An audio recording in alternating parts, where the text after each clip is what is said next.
यहाँ से प्रसंग प्रारंभ है। महामुनि विश्वामित्र जी, श्री राम जी, लक्ष्मण जी भोजन प्रसाद ग्रहण करने के तत्पश्चात महामुनि विश्वामित्र जी कथा सुना रहे। और कैसी कथा?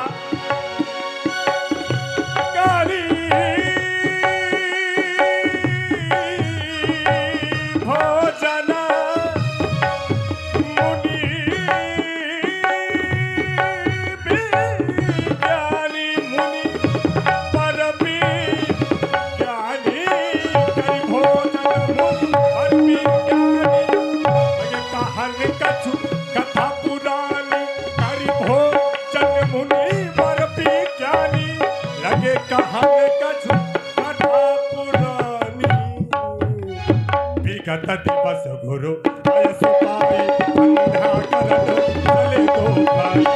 दिवस आयसु पाई संध्या करत चले दो भाई। संध्या करत चले दो भाई। संध्या करत चले दो भाई।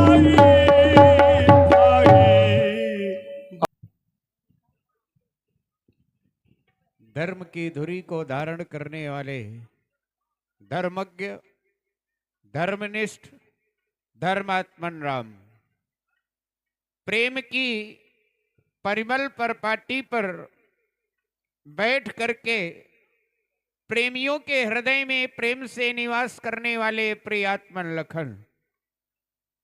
जैसा कि हमारा नित्य प्रति का नियम है, भोजनो तदोपरांत हम तुम्हें पौराणिक कथाएं श्रवण कराया करते थे।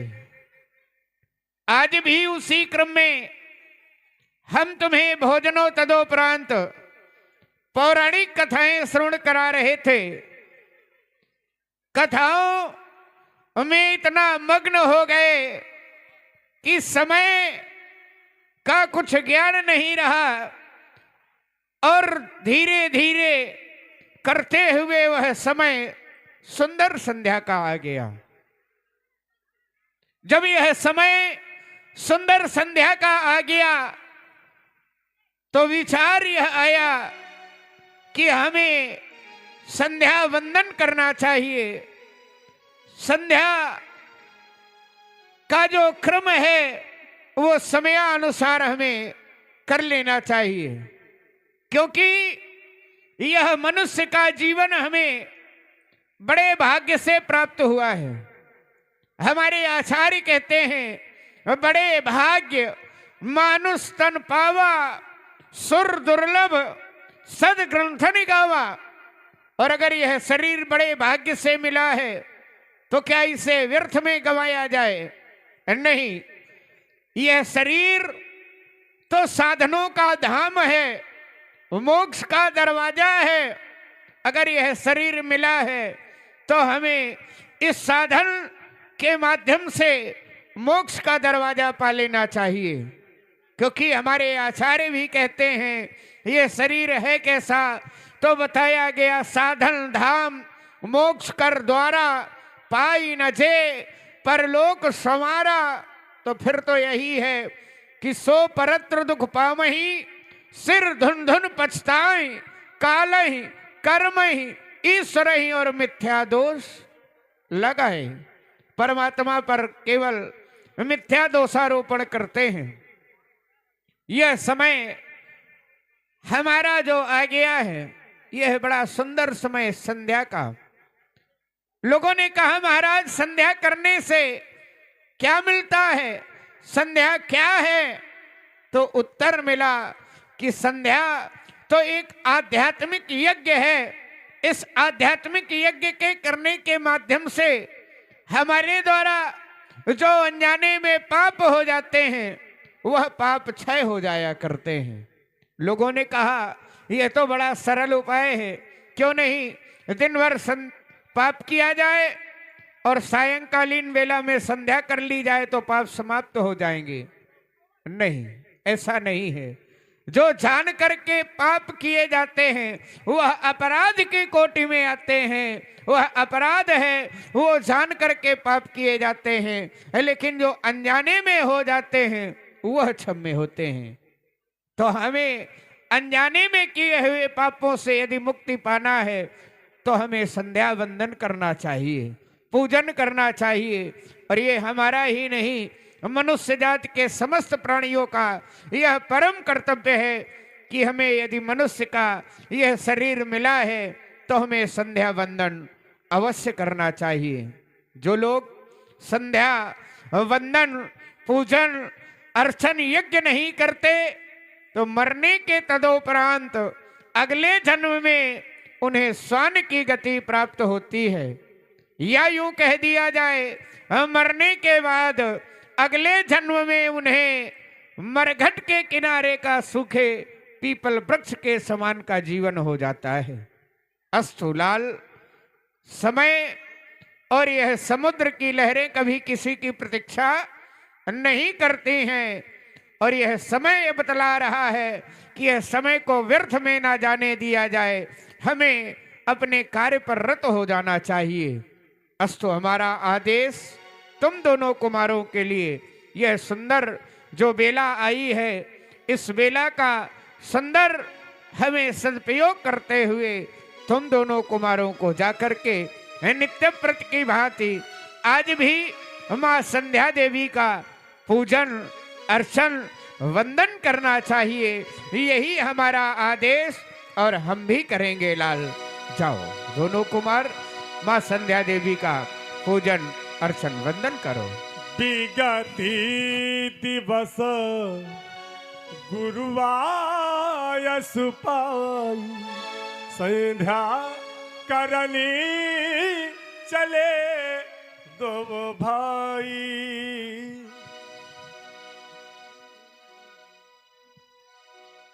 परम पूज्य श्री गुरुदेव भगवान के द्वारा हम दोनों भाइयों को आदेश मिला, आदेश दिया गया, जाओ तुम दोनों बंधु मिलकर के संध्या करो। क्योंकि गुरुजी ने हमें सर्वप्रथम धर्म से संबंधित संध्या उपासना के लिए कहा है, और कहा भी गया है, गुनाम अंधकार रूनाम प्रकाश, जो हमें अंधकार से प्रकाश की ओर ले जाए उसे गुरु कहते हैं। तो क्यों ना भैया हम श्री गुरुदेव भगवान के बताए हुए मार्ग पर चलें और मिलकर के दोनों बंधु संध्या करें। क्योंकि श्री गुरुदेव भगवान के द्वारा हमें यह अवगत कराया गया, इस संसार में जो भी व्यक्ति संध्या नहीं करते वो शूद्र समझे जाते हैं और अगले जन्म में स्वान की योनि को प्राप्त होते हैं।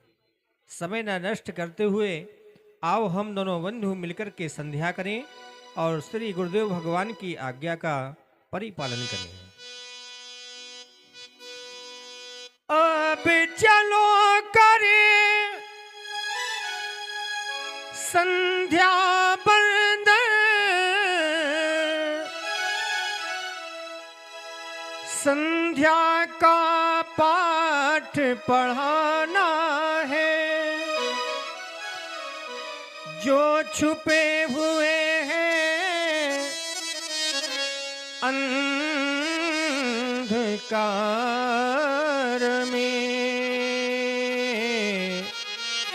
उनको प्रकाश में लाना है। यह खेलाती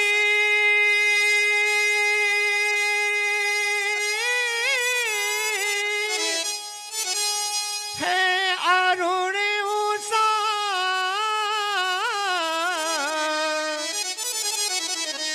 यह शांति है वातावरण भी।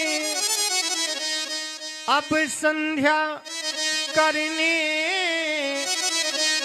को मेरे भैया ये मन अब मचेला जा रहा,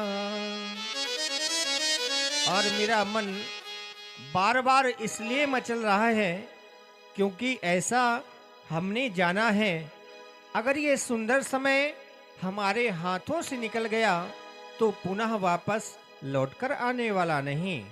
इसलिए आओ दोनों बंधु मिलकर के संध्या करें। अर्चना हम करें, वंदना हम करें, अर्चना हम करें, वंदना हम करें। गुरु की आज्ञा हुई, शुभ समय आ गया। गुरु की आज्ञा हुई, शुभ समय आ गया। मेरे भैया मेरे भैया मेरे भैया लखन आवो संध्या करें। मेरे भैया लखन आवो संध्या करें। गुरु की आज्ञा हुई, शुभ समय आ गया।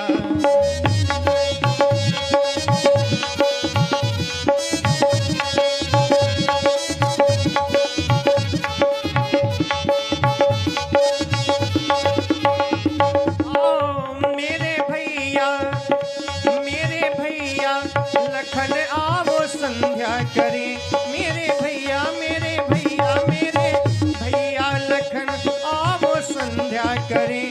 गुरु की आज्ञा हुई, शुभ समय आ गया।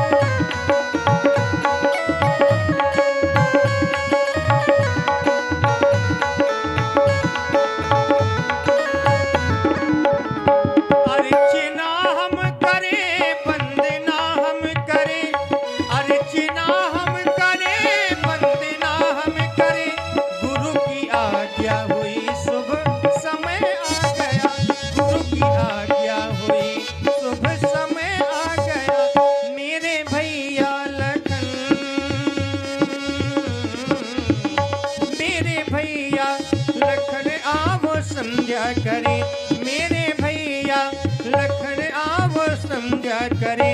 गुरु की आज्ञा हुई, शुभ समय आ गया। ओ समय आ गया मेरे भैया लखन।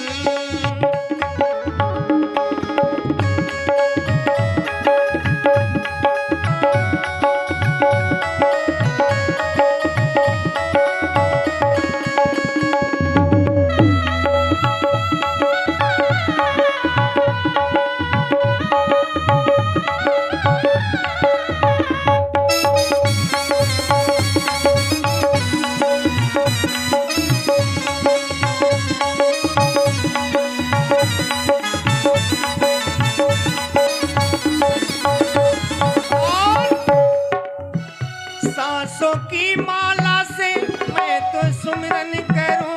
सांसों की माला से मैं तो सुमिरन करूं। गुरु के चरणों में जीवन समर्पित करूं। गुरु के चरणों में जीवन समर्पित करूं।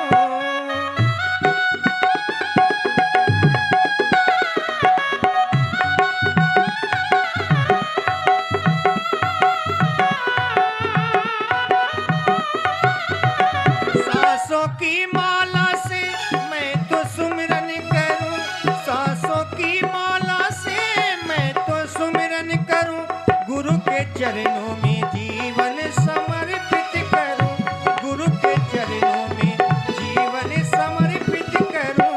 सूर्य भी छिप गया, सूर्य भी छिप गया, शाम भी आ गई। सूर्य भी छिप गया।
आप सभी दीन दुखियों पर अपनी कृपा बनाए रखते हैं। इसलिए भगवान मैं भी आपसे विनय कर रहा हूँ। बस चाहता यही हूँ कि आप मेरी विनय को स्वीकार करेंगे। हे देवता, दुखियों के तू दुख हर लेता, दीनों की तू पहले सुनता। दुखियों के तू दुख हर लेता, दीनों की तू पहले सुनता। मेरी भी ले ले सवरिया, मेरे भोले सवरिया, सवरिया मेरे भोले सवरिया। तीनों की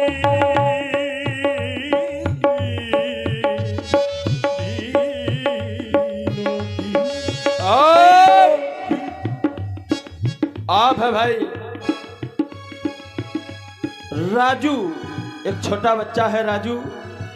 ये 101 पुष्प मुद्राएं सरकार के इसी चरणों में समर्पित कर रहे हैं। बहुत बहुत साधुवाद, धन्यवाद।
संध्या माँ के चरणों में, संध्या माँ के चरणों में सुमन हम चढ़ाएंगे।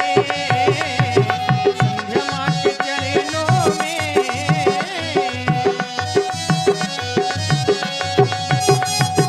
संध्या माँ के चरणों में सुमन हम चढ़ाएंगे। संध्या माँ के चरणों में सुमन हम चढ़ाएंगे। वंदना वंदना वंदना हो ऐसी वंदना, हम वंदना सुनाएंगे। वंदना हो ऐसी वंदना, हम वंदना सुनाएंगे। हम वंदना सुनाएंगे, हम वंदना सुनाएंगे। प्रेमी भक्तों, बड़ी जोर के साथ जयकारा लगाएं। बोलिए शंकर भगवान की। भैया, ये समय प्रतिपल बीत रहा है और विगत होने वाला ये प्रत्येक क्षण मात्र इतिहास का पृष्ठ बनता जा रहा है। आने वाला क्षण इतिहास के इन पृष्ठों पर अपनी टिप्पणी भी कर सकता है और एक ऐसा क्षण भी आ सकता है जो इतिहास के इन पृष्ठों को फाड़ भी सकता है। जीवन में जो सबसे संपूर्ण संपदा यदि कोई है तो वह क्षण है। क्षण यानी अवसर, और यह मानव का शरीर भी हमें एक अवसर के रूप में ही प्राप्त हुआ है। 84 लाख योनियों को भोगने के पश्चात ईश्वर की इस जीव पर कृपा अनुकंपा हो गई और कृपा के फलस्वरूप हमें यह मानव का शरीर मिल गया, जिसके लिए मनीषी कहते हैं साधन धाम मोक्ष कर द्वारा, पाई न जे परलोक सवारा। साधनों का धाम, मोक्ष का मार्ग प्रशस्त करने वाला यह मानव का शरीर, और इसको प्राप्त करने के पश्चात यदि कोई अपना जीवन सफल ना बना पाए तो वह अपना जीवन व्यर्थ में ही नष्ट कर रहा है। ये वही लोग तो हैं जिनके लिए कहा गया है मन पछतई है अवसर बीते। अवसर के बीत जाने के बाद मात्र पश्चाताप ही शेष रह जाता है, क्योंकि मनुष्य कर्म करता है और यदि वह बन जाए तो कहता है मैंने किया है, और यदि वह बिगड़ जाए तो कहता है कि मेरा तो समय खराब चल रहा था, मेरा तो भाग्य खराब है, मेरे तो विधाता मुझसे रूठ गए हैं। कभी भाग्य पर, कभी विधाता पर और कभी समय पर मिथ्या आरोप लगाता रहता है, क्योंकि सो परत्र दुख पावही सिर धुन धुनि पछताहि, काल ही कर्म ही ईश्वर ही मिथ्या दोष लगाए। इसलिए इस जीवन को उस ऊंचाई तक ले जाना चाहिए जिस ऊंचाई तक ले जाने के लिए हमें यह मानव का शरीर प्राप्त हुआ है। अतः समय ज्यादा व्यतीत ना हो, मेरे श्रद्धा सुमन आपके श्री चरणों में सादर समर्पित है, स्वीकार करें प्रभु। देवी की वंदना में संध्या की अर्चना में भैया सुमन चढ़ाए, जीवन सफल बनाए।